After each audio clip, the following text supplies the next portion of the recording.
Hello everyone. In this video we are going to discuss Indian polity. Alright. दोस्तों आप सब जानते हैं कि नाउडेज हम लोग डिस्कस कर रहे हैं इंडियन पॉलिटी को, जो कि हम बहुत डिटेल में कर रहे हैं। आज के इस सेशन में हम चर्चा करेंगे CAG के बारे में। Right, CAG। दोस्तों हमने जो प्लेलिस्ट बनाई है भारतीय राज्य व्यवस्था की, उसमें आप देखेंगे इंडियन पॉलिटी के जितने इंपॉर्टेंट टॉपिक्स हैं हमने उनको आप देखेंगे ऑलमोस्ट कवर कर लिया है। जो रिमेनिंग टॉपिक्स हैं आपके इंडियन पॉलिटी के, उनको हम कैरी ऑन किए हुए हैं और उसी कड़ी में आज हम डिस्कस करेंगे CAG के बारे में। राइट।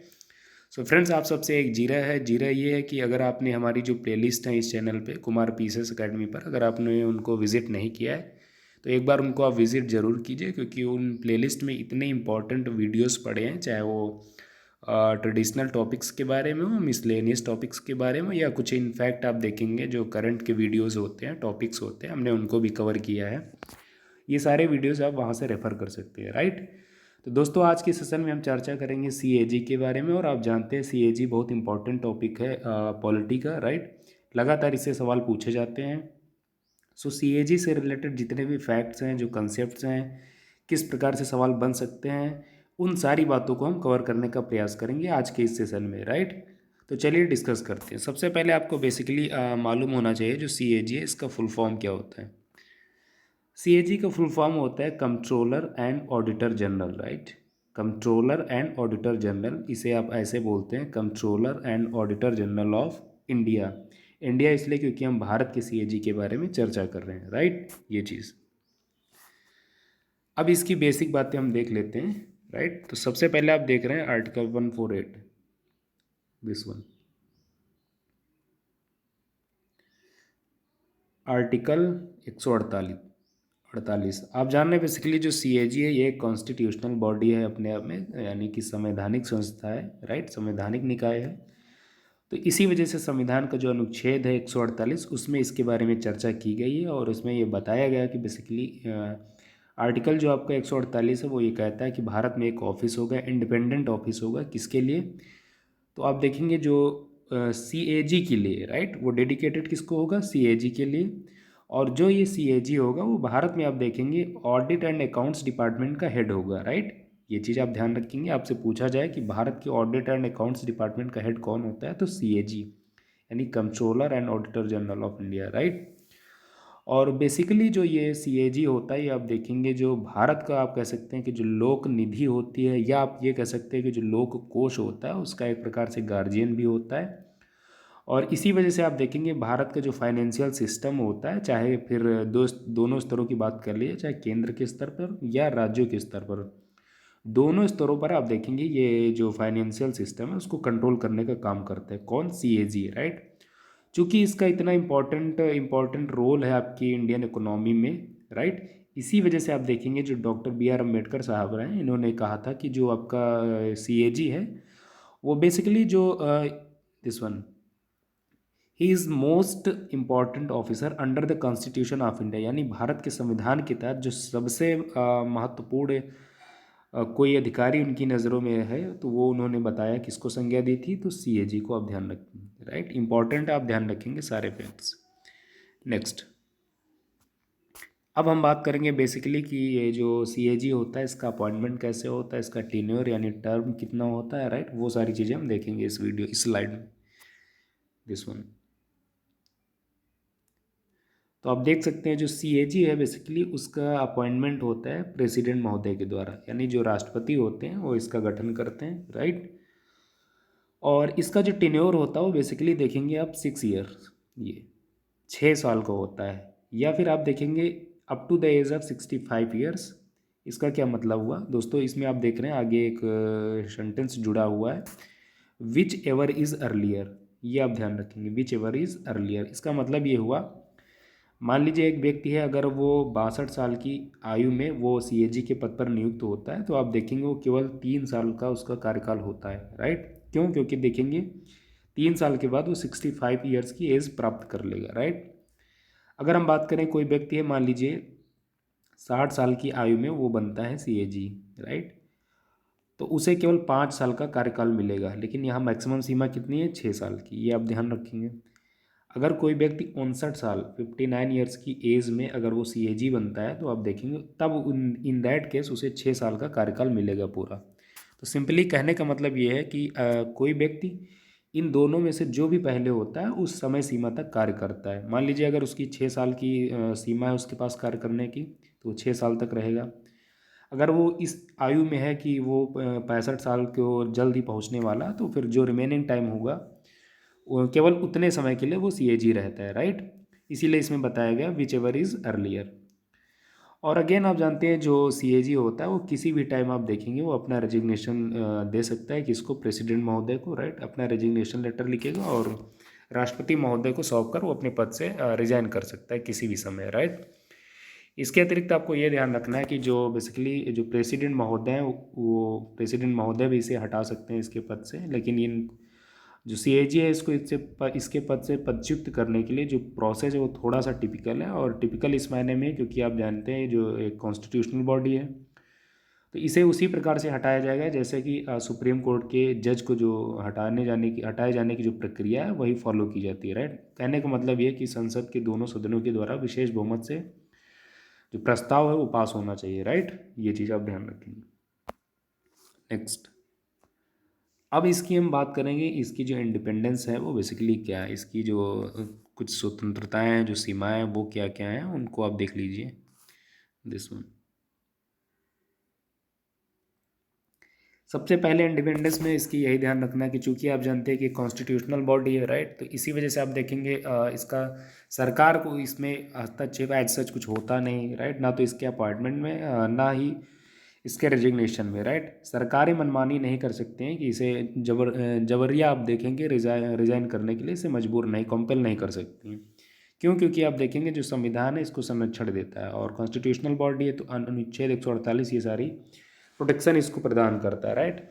और चूंकि आप देखेंगे इसे वैसे ही हटाया जाता है जैसे सुप्रीम कोर्ट के एक जज को, तो ये प्रोसेस अपने आप में बहुत टफ होता है, यानी टिपिकल होता है, यानी विशेष बहुमत से पारित होना चाहिए तभी ये इसके पद से पदच्युत किया जा सकता है ना। तो आप कह सकते हैं इसे जो है काफ़ी सारी प्रोटेक्शंस मिली हैं, राइट। दूसरा आप देख रहे हैं कि इसकी जो पद से रिलेटेड जो भी चीज़ें होती हैं, यानी चाहे कि he is not eligible for further office, ये जो आप देखेंगे जो CAG होता है एक बार अगर इसने अपनी सेवा दे दी है, अपने पद से त्यागपत्र हो चुका है या सेवा मुक्ति इसने प्राप्त कर लिया है, तो फिर चाहे सेंट्रल गवर्नमेंट की बात करें या किसी स्टेट गवर्नमेंट, दोबारा कभी इसे जो है किसी पद पर ये नियुक्त नहीं हो सकता है, ये आप ध्यान रखेंगे। दूसरा, जो CAG होता है इसकी सैलरी और जितनी भी सर्विस कंडीशंस होती हैं वो सारी डिटरमाइन की जाती है पार्लियामेंट के द्वारा, ये बहुत इंपॉर्टेंट है, आप ध्यान रखेंगे। इस स्टेटमेंट में आपसे ऐसे बोला जाता है कि जो CAG होता है इसकी सर्विस कंडीशंस या सैलरी जो है वो प्रेसिडेंट के द्वारा डिटरमाइन की जाती है, राइट। आप ध्यान रखेंगे, गलत हो जाएगा, वो पार्लियामेंट के द्वारा डिटरमाइन की जाती है। और जो CAG होता है इसकी जो सैलरी है, जो वेतन है, वो आप देखेंगे जो सुप्रीम कोर्ट का जज है उसके बराबर ही इसको वेतन प्राप्त होता है, ये आप ध्यान रखेंगे, राइट। नेक्स्ट, दूसरा आपको ये ध्यान रखना है कि इसके CAG के जितने भी प्रशासनिक एक्सपेंसेस होते हैं, खर्चे होते हैं, राइट, यानी CAG के ऑफिस के इंक्लूडिंग ऑल सैलरी, यानी जो वेतन होते हैं, अलाउंसेस, भत्ते होते, पेंशंस होती हैं, राइट, ये सारी चीज़ें आप देखेंगे भारत की जो संचित निधि होती है यानी कंसोलिडेटेड फंड ऑफ इंडिया, उससे ही आप देखेंगे ये आप देखेंगे इनका जो एक्सपेंसेस होते हैं कंसोलिडेटेड फंड ऑफ इंडिया से दिया जाता है, राइट। आप ध्यान रखेंगे। दूसरा आपको इम्पोर्टेंट फैक्ट ध्यान रखना है ये कि कोई भी मंत्री वो पार्लियामेंट में CAG को रिप्रेजेंट नहीं कर सकता है, आपको ध्यान रखना है, बहुत इंपॉर्टेंट लाइन है फ्रेंड्स। स्टेटमेंट में आपको ये लाइन देखने को मिलती है, राइट। तो कोई मंत्री आप देखेंगे CAG को रिप्रेजेंट नहीं कर सकता है पार्लियामेंट में, राइट, ये ध्यान रखना है। जो CAG होता है वो अपनी जो रिपोर्ट्स होती हैं वो प्रेसिडेंट को वो सौंपता है, हैंड ओवर करता है, और फिर प्रेसिडेंट महोदय आप देखेंगे पार्लियामेंट के दोनों सदनों में उनको जो पार्लियामेंट के सम्मुख रखते हैं, राइट। नेक्स्ट, अब आप देख लीजिए बेसिकली जो CAG होता है उसकी ड्यूटीज़ क्या होती हैं, राइट, इसका काम क्या होता है, ये जानना बहुत महत्वपूर्ण है और सवाल भी बनाए जाते हैं यहाँ से। तो सबसे पहले आपको ये ध्यान रखना है इसका जो बेसिक काम है वो भारत के जितने भी he audits the accounts related to all expenditures from the consolidated fund of India, consolidated fund of each state and consolidated fund of each union territory having a legislative assembly। कहने का मतलब ये है कि केंद्र सरकार के इसके अतिरिक्त जितनी भी राज्य सरकारें होती और इसके अतिरिक्त जितने भी केंद्र शासित प्रदेश है जहाँ पर लेजिस्लेटिव असेंबली का कंसेप्ट है, इन सभी राज्यों के या केंद्र सरकार की वो आप देखेंगे अकाउंट्स का एक जो उनके एक्सपेंडिचर्स होते हैं उनको ऑडिट करता है। सबसे मेन बात, बेसिक बात, राइट। और वैसे ऑडिट एक्सपेंडिचर्स जो कंसोलिडेटेड फंड से किए जाते हैं, ये आपको ध्यान रखना है, राइट। दूसरा, he audits all expenditures from the contingency fund of India and the public account of India as well as the contingency fund of each state and the public account of each state। कहने का मतलब ये है कि केंद्र सरकार और राज्य सरकार दोनों के जो कंटिजेंसी फंड होते हैं और जो पब्लिक अकाउंट होते हैं उनके भी एक्सपेंडिचर जो होते हैं उनका भी ऑडिट करता है, राइट।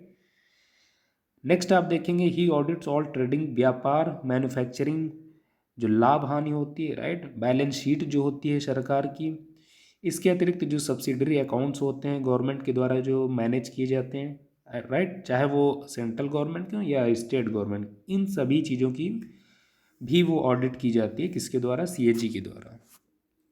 दूसरा, कुछ और चीज़ें हैं जिनकी ऑडिटिंग आप देखेंगे सीएजी के द्वारा होती है। He audits the receipts and expenditure of the following, यानी ये जो कुछ पॉइंट्स आपको बताए जा रहे हैं, इनकी जो रिसीट्स होती हैं, जो इनके व्यय होते हैं, उनका भी ऑडिट किया जाता है सीएजी के द्वारा। जैसे कि all bodies and authorities substantially financed from the central और स्टेट रेवेन्यू, यानी कि ऐसी वे सभी बॉडीज या निकाय जिनको फाइनेंस किया जाता है, भले ही सूक्ष्म तौर पर किया गया हो, लेकिन अगर सेंट्रल गवर्नमेंट या स्टेट गवर्नमेंट के जो रेवेन्यूज़ होते हैं उनसे अगर इनको फिनांस किया जाता है, वित्त की पूर्ति की जाती है, तो फिर उसका भी ऑडिट आप देखेंगे सीएजी करता है, राइट। जितने भी गवर्नमेंट की कंपनीज होती हैं या जिसे आप पीएसयू कह सकते हैं, राइट, पीएसयूज़ कह सकते हैं, या राइट, उनका भी ऑडिट आप देखेंगे सीएजी के द्वारा किया जाता है। इसके अतिरिक्त जो कॉरपोरेशंस होते हैं, जो कुछ और निकाय होते हैं, राइट, उनका भी ऑडिट आप देखेंगे कई बार सीएजी के द्वारा किया जाता है। यहाँ पर फ्रेंड्स आपको ध्यान रखना, कुछ ऐसी बॉडीज हैं जिनका ऑडिट जो सीएजी नहीं करता है, स्टेटमेंट में आपको दिया जाता है, आप ध्यान रखेंगे। जैसे कि आरबीआई, राइट, एसबीआई, राइट। इसके अतिरिक्त आप देखेंगे एलआईसी, इन संस्थानों का आप देखेंगे जो ऑडिट है वो सीएजी नहीं करता है, इंडिपेंडेंटली आप देखेंगे इनको ऑडिट इनका किया जाता है, राइट, ये आप ध्यान रखेंगे। सीएजी इनका ऑडिट नहीं करता है। अब आपको ध्यान रखना है जो सीएजी है ये अपनी रिपोर्ट आप देखेंगे, हमने पहले आपसे बताया कि प्रेसिडेंट महोदय को ये सौंपते हैं, उसके बाद फिर आप देखेंगे जो प्रेसिडेंट होते हैं वो पार्लियामेंट के समक्ष, पार्लियामेंट के दोनों सदनों में अपनी उस रिपोर्ट को रखते हैं, right, this one. He submits his audit reports relating to the accounts of state governor। केंद्र के स्तर पर जो रिपोर्ट्स होती हैं वो आप देखेंगे ये प्रेसिडेंट महोदय को सौंपते हैं, और राज्य के स्तर पर जो रिपोर्ट्स होती हैं वो ये जो गवर्नर होते हैं राज्य के उनको सौंपते हैं। और अगेन जो गवर्नर महोदय होते हैं वो आप देखेंगे उन रिपोर्ट्स को लेजिस्लेटिव असेंबली या जो लेजर होता है उसके समक्ष रखते हैं, ये आप ध्यान रखेंगे। और ये बात संविधान के आर्टिकल 151 में बताई गई है, राइट। ये जो रिपोर्ट्स होते हैं ये प्रेसिडेंट महोदय को सौंपते हैं या गवर्नर महोदय को सौंपते हैं, संविधान के अनुच्छेद 151 में बताया गया है, राइट। इसके अतिरिक्त आप ध्यान रखेंगे कि जो आपका सीएजी होता है ये एक प्रकार से गाइड के रूप में भी कार्य करता है, एक मित्र के रूप में भी कार्य करता है, एक फिलोसफर या दार्शनिक के रूप में कार्य करता है of the public accounts committee, यानी संसद की जो पीएसी होती है, यानी जिसे आप बोलते हैं पब्लिक अकाउंट्स कमेटी, लोक लेखा समिति, ये उसके लिए एक गाइड, फ्रेंड और फिलोसफर के रूप में भी कार्य करता है, राइट। कौन? सीएजी, आप ध्यान रखेंगे। ये स्टेटमेंट भी आपको मिलता है सवाल में। अब बात की जाएगी कि इसका जो बेसिकली रोल क्या होता है, राइट, सीएजी का। तो इसका सबसे बेसिक और जो सबसे महत्वपूर्ण रोल है वो आप देख लीजिए। The role of CAG is to uphold the constitution of India and the laws of parliament in the field of financial administration, right friends. कहने का मतलब जो सीएजी है वो संविधान को बनाए रखने, यानी उसमें अगर संविधान के इतर कोई भी चीज़ होती है तो उसको आप देखेंगे वो रोकने का प्रयास करता है फाइनेंशियल मैटर्स में, राइट। और जो पार्लियामेंट के जो लॉज होते हैं इन the field of financial administration, यानी वित्तीय प्रशासन में जो पार्लियामेंट के जो लॉज होते हैं वो एक प्रकार से आप देखेंगे उनको इम्प्लीमेंट करने के लिए, इनफैक्ट आप कह सकते हैं उनको आप देखेंगे इन्फ्रिंज्ड होने से भी बचाने का काम करता है आपका सीएजी, राइट। ये आप ध्यान रखेंगे। जो नेक्स्ट इम्पॉर्टेंट जो फैक्ट है सीएजी से related, that is this one. CAG आप जानते हैं बेसिकली जो पार्लियामेंट का एक एजेंट भी होता है इनफैक्ट, क्योंकि आप जानते हैं पहले भी हमने आपसे बताया जो पार्लियामेंट की पीएसी होती है, यानी कि parliamentary account committee, public account committee, right. उसका आप जानते हैं गाइड भी होता है, मेंटोर भी होता है, फ्रेंड्स भी होता है, फिलोसफर भी होता है। इसी वजह से आप कह सकते हैं पार्लियामेंट का एजेंट होता है CAG, right. And conducts audit of expenditure on behalf of the parliament, और पार्लियामेंट के तरफ से आप देखेंगे जो ऑडिट्स करता है, राइट। इसी वजह से आप देखेंगे जो सीएजी होता है he is only responsible to the parliament. आप ध्यान रखेंगे, ये बहुत इंपॉर्टेंट फ्रेंड्स जो लाइन है बहुत इंपॉर्टेंट है, इसी वजह से हाईलाइट की गई, आप ध्यान रखेंगे this one. Therefore he is responsible only to the parliament, यानी जो सीएजी होता है वो किसके लिए किसके प्रति उत्तरदायित्व होता है उसका, तो पार्लियामेंट के, ये आप ध्यान रखेंगे। Next,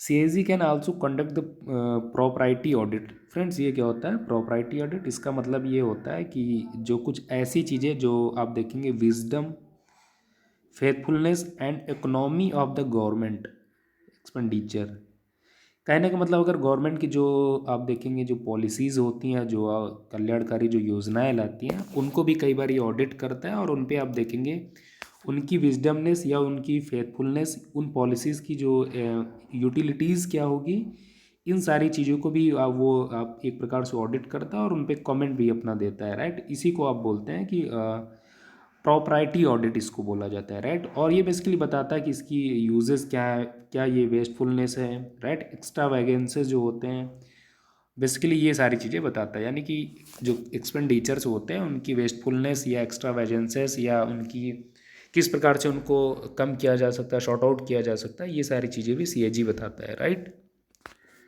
next, so friends CAG से रिलेटेड हमने अभी तक क्या डिस्कस किया? सबसे पहले हमने ये जाना कि सीएजी का फुल फॉर्म क्या होता है, सबसे बेसिक बात। उसके बाद संविधान के किस अनुच्छेद में इसके बारे में चर्चा की गई, तो 148 में डिटेल में बताया गया कि चूंकि ये कॉन्स्टिट्यूशनल बॉडी है, इसी वजह से आप देखेंगे इसके लिए एक इंडिपेंडेंट ऑफिस होगा, और जो सीएजी होगा वो भारत के जितने भी ऑडिट एंड अकाउंट्स डिपार्टमेंट हैं उनका आप देखेंगे हेड होगा।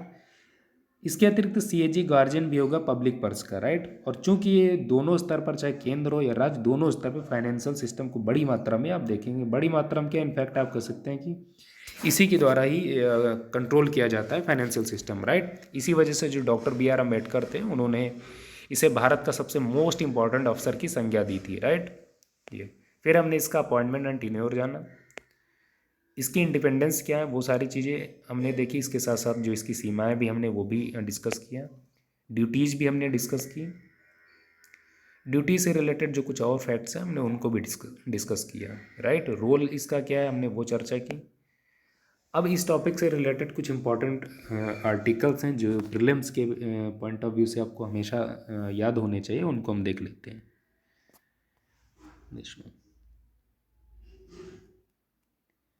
सबसे पहला आपको आर्टिकल याद रखना है 148। संविधान के अनुच्छेद 148 में बताया गया है कि भारत में एक ऑफिस होगा, इंडिपेंडेंट ऑफिस होगा, किसके लिए, सीएजी के लिए, यानी कंट्रोलर एंड ऑडिटर जनरल के लिए, राइट। 148। संविधान के अनुच्छेद 149 में बताया गया है कि जो सीएजी होगा उसकी ड्यूटीज़ क्या होंगी और पावर्स क्या होंगी, शक्तियाँ क्या होगी, राइट। 150 में, संविधान के अनुच्छेद 150 में बताया गया कि form of accounts of the union and the states, केंद्र और राज्यों के जो आप देखेंगे अकाउंट्स होते हैं वो किस प्रकार के होंगे, उनका नेचर क्या होगा। अकाउंट से रिलेटेड जितने भी बातें संविधान के अनुच्छेद 150 में बताई गई। इसके अतिरिक्त जो सीएजी है वो जो रिपोर्ट सौंपता है प्रेसिडेंट को, या राज्य के स्तर पर जो गवर्नर को रिपोर्ट सौंपता है, वो सारी चीज़ें संविधान के अनुच्छेद 151 में बताई गई, राइट। तो इतने ये 4 आर्टिकल आप ध्यान रखेंगे। 148 कहता है सीएजी ऑफ इंडिया, 149 कहता है duties and powers of the CAG, 150 कहता है form of accounts of the union end of the states, और आर्टिकल 151 में बताया गया कि ऑडिट रिपोर्ट्स के बारे में, राइट। ये चीज़ें इसके अतिरिक्त आपको ये फैक्ट ध्यान रखना है फ्रेंड्स, वनडे एग्जाम और इनफैक्ट प्रीलिम्स के लिए इंपॉर्टेंट है कि आपसे पूछा जाता है कि भारत का प्रथम यानी फर्स्ट सीएजी ऑफ इंडिया कौन था, तो आप बताएंगे वी नरहरि राव साहब, राइट। वी नरहरि राव साहब भारत के प्रथम सीएजी थे और 1948 में आप देखेंगे बेसिकली इनको जो है इस पद पर नियुक्त किया गया था, आप ध्यान रखेंगे, right. First CAG of India V Narahari Rao साहब, राइट।